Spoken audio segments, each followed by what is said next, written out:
Alright guys, in this video, I'm going to clearly explain and let you know what you should do, and more importantly, what you shouldn't do when going through DPDR. There's no doubt that depersonalization and derealization disorder is one of the scariest, most daunting, and frustrating mental health issues a person can go through. Those who go through this disorder wish there was some sort of guide that could help them through it. But unfortunately, there's only a lot of misinformation out there. But in this video, I want to cover some do's and don'ts when it comes to depersonalization and derealization. So let's get started. Okay, I'm going to start with the most important don't first. Don't fight your DPDR. This is a classic mistake that DPDR sufferers make. Regular watchers of my channel know what I'm talking about here. By fighting, I mean that people try to resist these unpleasant feelings, thoughts, and sensations that are associated with DPDR. People might try hard to block their DPDR somehow, but this never works. Sometimes we distract ourselves for a short while, but we're always afraid that there will come a time when we cannot distract ourselves anymore. These are just tricks we sometimes use to get a brief amount of relief from DPDR. But the truth is, none of these tricks work in the long term. That's because the more we fight, resist, block, or distract ourselves from feeling these weird DPDR symptoms, the more we stress ourselves out. There's a clear connection between stress and depersonalization and derealization. If you've seen my other videos, you'll know how they're connected. By trying to fight the DPDR symptoms, you are increasing your stress. And by increasing your stress, you are increasing the intensity and the length of your DPDR unnecessarily. We want to lower our stress during this time, not increase it. So you might ask me, hey, if I'm not able to fight my DPDR, then how can I overcome it? Well, that brings us to our first do. Instead of fighting, do accept these symptoms, no matter how weird they are. Anyone who's seen my other videos on this channel knows that I'm a big proponent of the acceptance approach.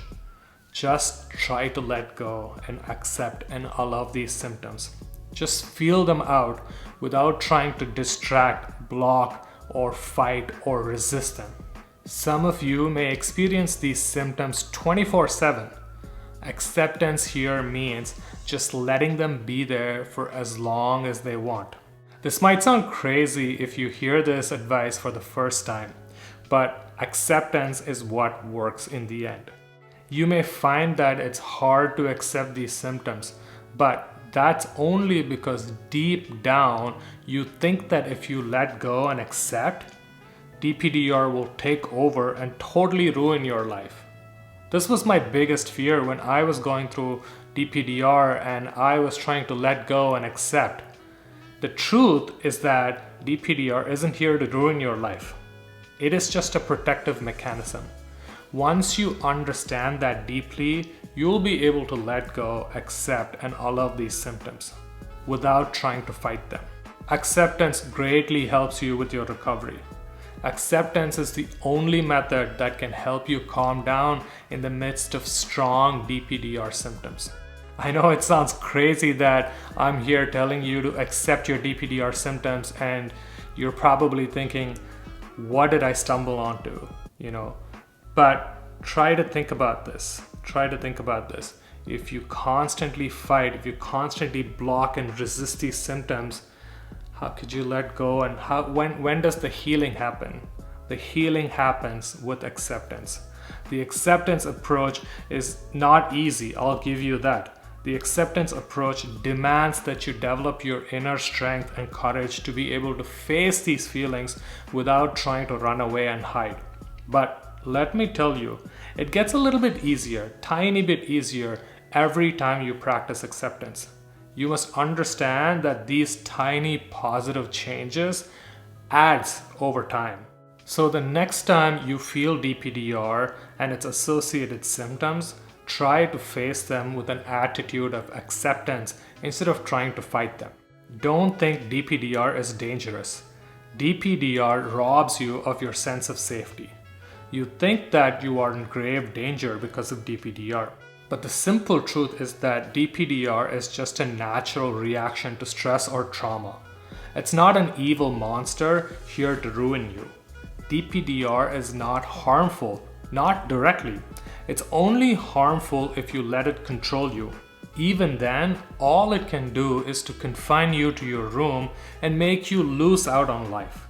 DPDR can never kill you or never make you go insane. You must understand this on a very deep level. Do cultivate a sense of safety.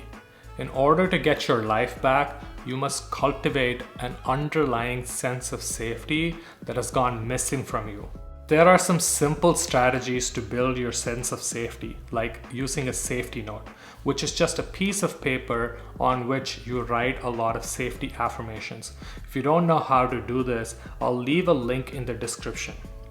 You will find that as you build your sense of safety, it becomes easier to accept and allow the DPDR feelings, since now you realize deep down you are safe. And with that sense of safety, you can let go and remain calm even when your instincts are falsely telling you that DPDR is dangerous. Okay, moving on. Don't keep searching or Googling about your symptoms. We've all been guilty of this. DPDR is a special condition that makes us read up on it for hours and hours. But the problem is that there's so much conflicting information out there. This can confuse you. You may already be stressed out from DPDR and you're adding more stress by reading conflicting and often inaccurate information. Not only that, but by going to DPDR forums and online groups, you may also expose yourself to other people's suffering. If you can give and receive help in these places, that's fine. But oftentimes, you can easily get triggered by reading about someone else's experience. Don't put yourself through this unnecessarily. Just stop the incessant searching. Do follow legitimate advice. Stick to reading 1 or 2 blogs about DPDR. Watch 1 or 2 credible channels about DPDR on YouTube. Make sure the person who you're getting advice from is legitimate and is not simply like an anonymous user online. If you're finding it difficult to get good advice on DPDR, then head on over to dpnomore.com. It's my online course that can help you recover from DPDR. The reason I created this course in the first place was to create the best place for DPDR sufferers to get accurate information. If you're looking for science-based accurate information about DPDR and how to recover from it, then I would highly recommend checking this course out. I'll leave a link in the description. Okay, time for another don't. Don't compare your DPDR experience with anybody else. Something that a majority of DPDR sufferers do is to constantly compare themselves with other sufferers. Don't do this. For example, you may read up on someone else's DPDR experience on a DPDR forum or elsewhere, and you will see that this person has been struggling with DPDR for 20 years.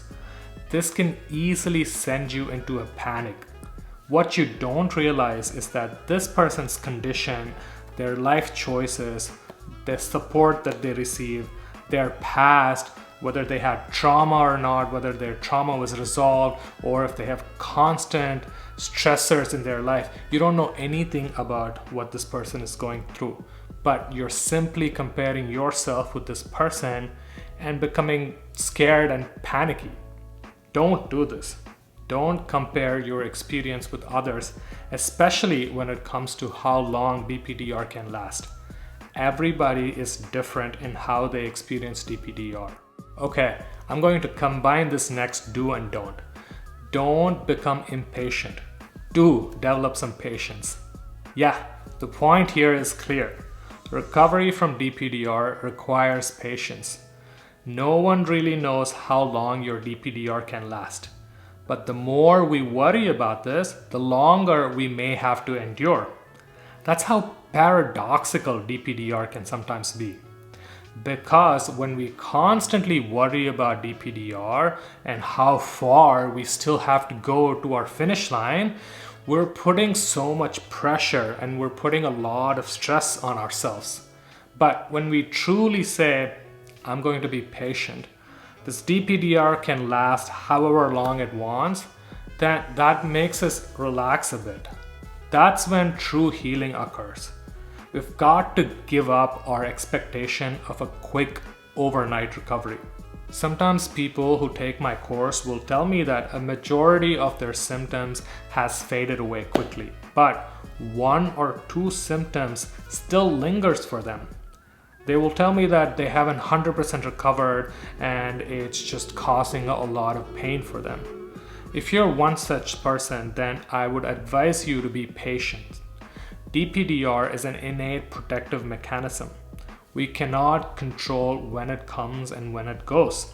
Some of the DPDR symptoms will last longer than the others. We don't have direct control over each and every symptom, nor do we have control over how long each symptom will last. So don't fuss over something that you cannot control. If you're fussing over things where you don't have direct control over it, then that is just going to cause you a lot of pain and unnecessary suffering.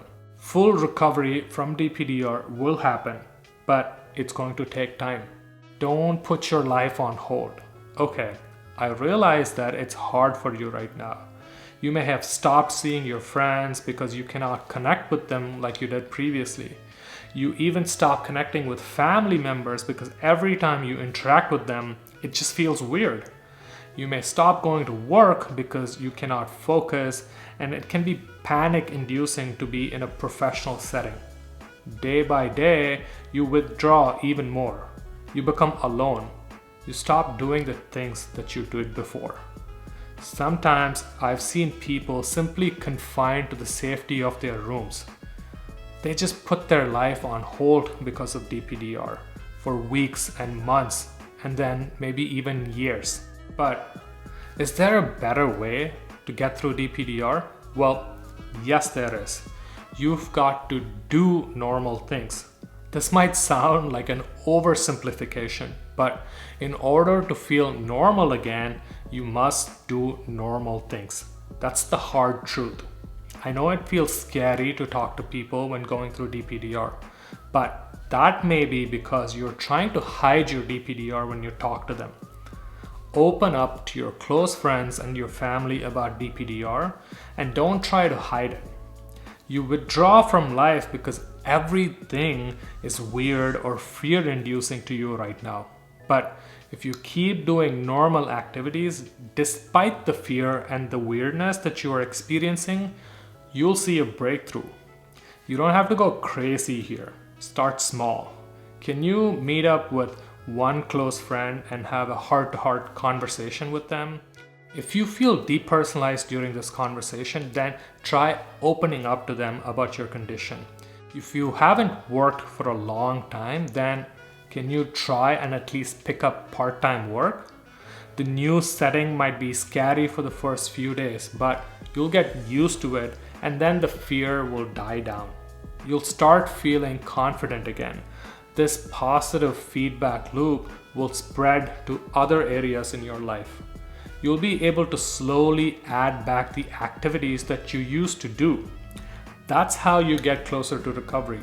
On the other hand, if you're going to wait for a full recovery, then you're going to be waiting for a long time.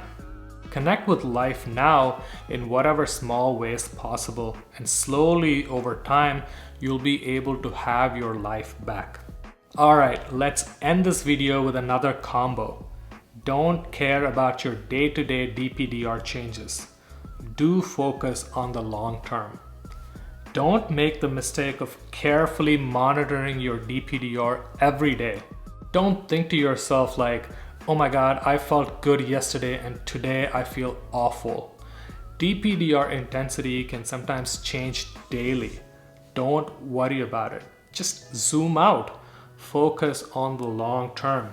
How today is going is not an indication of how tomorrow will be.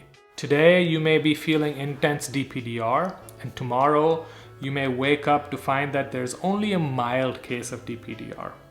Just give up this daily, day-to-day, or even week-to-week tracking. Just let go of such bad habits. Be patient and look far ahead. Tell yourself in about a year or so, you're going to be overall in a better place, that you will feel better.